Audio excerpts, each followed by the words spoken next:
నా దురుక్తాయ స్పృహయేత్ ఋగ్వేద సూక్తి. కఠినంగా మాట్లాడేవానితో స్నేహము చెయ్యకు.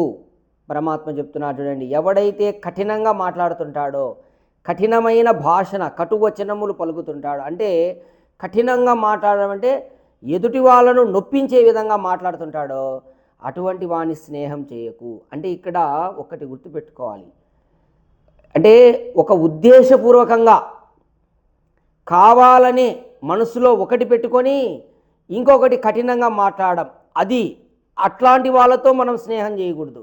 అంటే అది అవతలి వాడిని నొప్పిస్తుందని వీనికి తెలుసు, అయినప్పటికీ కూడా కావాలనే ఎత్తిపొడుపు మాటలతో కఠినంగా మాట్లాడుతుంటారు చూడండి, అటువంటి వాళ్ళతో స్నేహం చెయ్యకూడదు అని చెప్తున్నాడు. ఇంకా కొన్ని విషయాలు, ఇప్పుడు గురువు ఉంటాడు, గురువు శిష్యుణ్ణి బాగుపడడానికి వాడు తప్పులు చేస్తుంటే కొన్నిసార్లు కఠినంగా మాట్లాడతాడు.